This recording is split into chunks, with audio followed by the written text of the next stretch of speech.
जय श्री कृष्णा। राधे राधे भक्तों।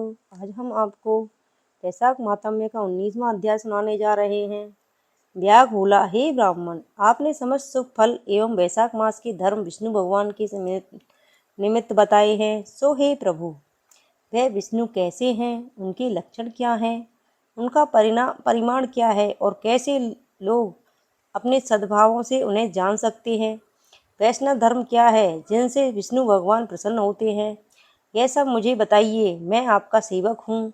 व्याग के इस प्रकार पूछने पर जगतपति भगवान नारायण को नमस्कार कर शंख मुनि बोले, हे व्याग सुन, मैं विष्णु के कल्मश रहित रूप का वर्णन करता हूँ।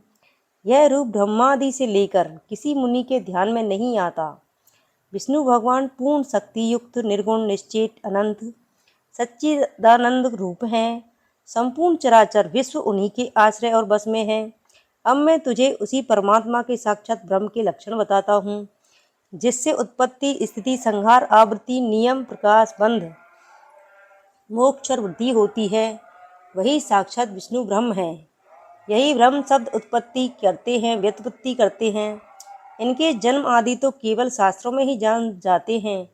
वेद स्मृति पुराण इतिहास पंचरात्रि और महाभारत ये विष्णु भगवान के आत्मस्वरूप हैं। इन्हीं के द्वारा विष्णु भगवान जाने जाते हैं, अन्य किसी प्रकार से नहीं जाने जाते। इनके जन्म कर्म और गुणों को जानकर प्राणी मोक्ष पाते हैं। कर्म से विष्णु भगवान का महात्म्य सतिशय होता है। इसी प्रकार देव ऋषि पिता और माता प्रत्येक में शक्ति रूप विद्वान रहते हैं। प्रत्यक्ष आगम या अनुमान द्वारा बल ज्ञान और सुख में प्रथम मनुष्य को उत्तम जानो, फिर ज्ञान आदि से आवृत राजा को 100 गुना अधिक जानो।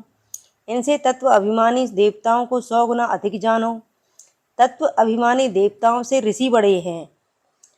सप्त ऋषियों में से अग्नि, अग्नि से सूर्य, सूर्य से बृहस्पति, बृहस्पति से वायु, वायु से इंद्र, इंद्र से पार्वती, पार्वती से जगत गुरु महादेव, महादेव से बुद्धि देवी और बुद्धि देवी से भी प्राण बलिष्ठ है।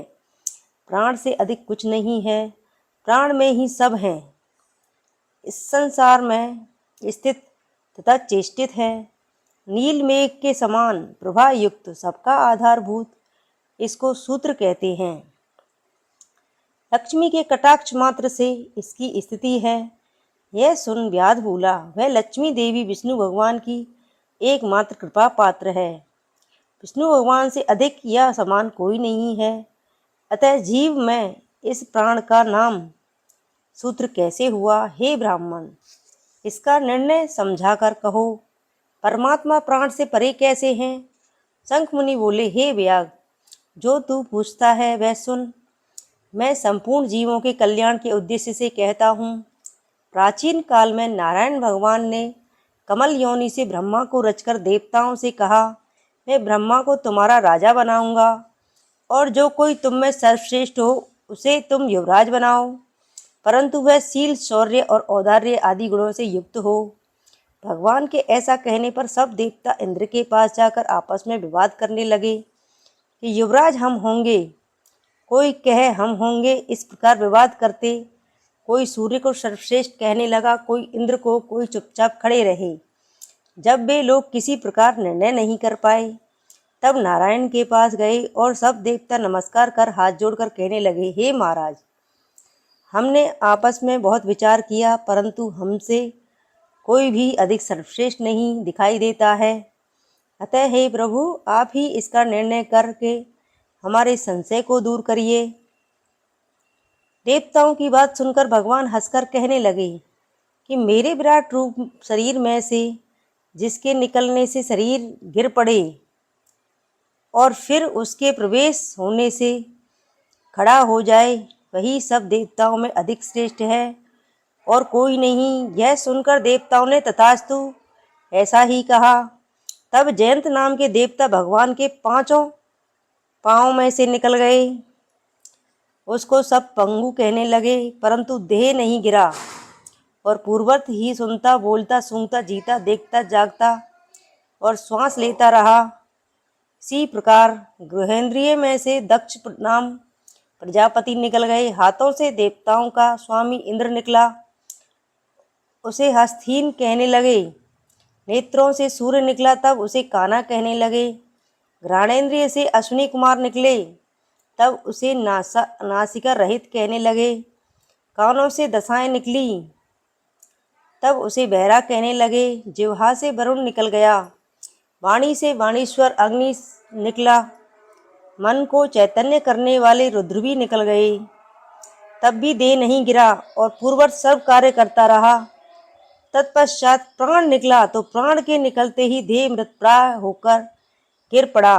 तब देवता विस्मित हो कहने लगे कि अब हम में से जो कोई इस गिरी हुई देह के उठाने में समर्थ होगा वही सर्वश्रेष्ठ है, वही युवराज होगा।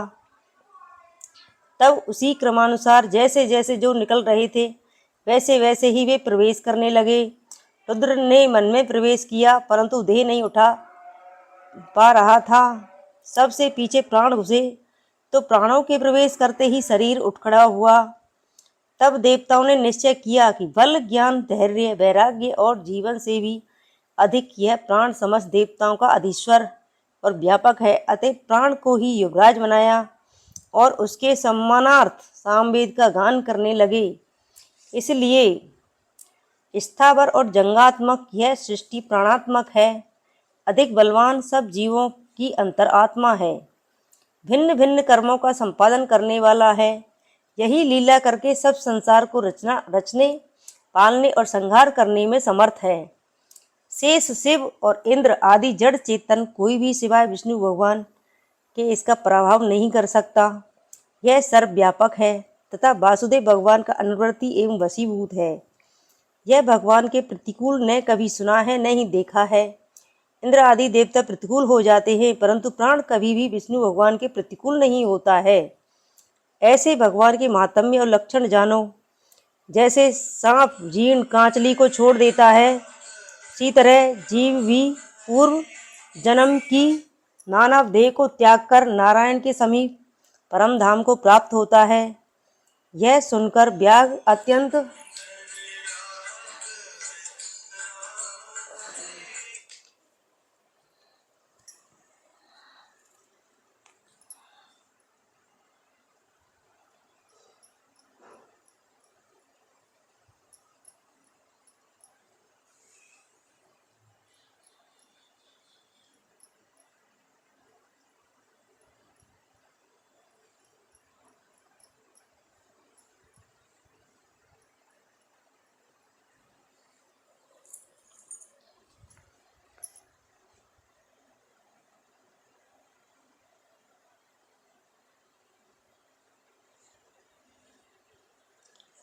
यह भगवान के प्रतिकूल न कभी सुना है न देखा है। इंद्र आदि देवता प्रतिकूल हो जाते हैं, परंतु प्राण कभी भी भगवान विष्णु के प्रतिकूल नहीं होता। ऐसे भगवान के महात्म्य और लक्षण जानो। जैसे सांप जीर्ण कांचली को छोड़ देता है, उसी तरह जीव भी पूर्व जन्म की मानव देह को त्याग कर नारायण के समीप परमधाम को प्राप्त होता है।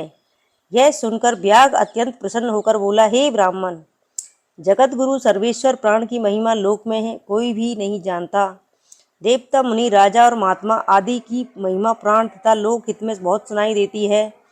सो हे मनुष्यर, यह मुझसे कहो। शंख मुनि बोले, प्राचीन काल में देवादिदेव अनामय नारायण भगवान का अश्वमेघ द्वारा यजन करने के लिए प्राण तट पर गया।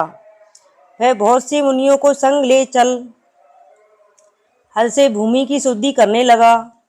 जहाँ पृथ्वी के नीचे गुफा में कण्व नाम के महात्मा समाधि लगाए हुए बैठे थे, वह हल से बाहर खिंच आए।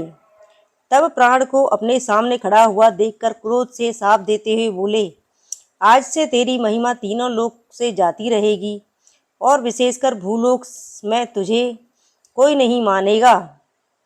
मुनि के ऐसा कहने पर क्रोध कर पवन बोला, मैं निरपराधी हूँ, तूने बिना अपराध मुझे शाप दिया है।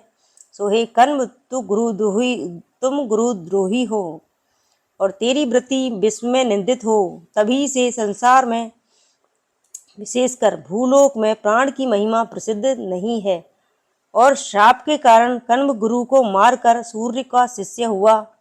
हे व्याग, जो कुछ तुमने मुझसे पूछा था वह सब मैंने तुमसे कहा। अब आगे जो कुछ पूछना हो तो मुझसे बेनिश्चिंत होकर पूछिए। इस प्रकार वैशाख महात्म्य का 19वां अध्याय समाप्त हुआ।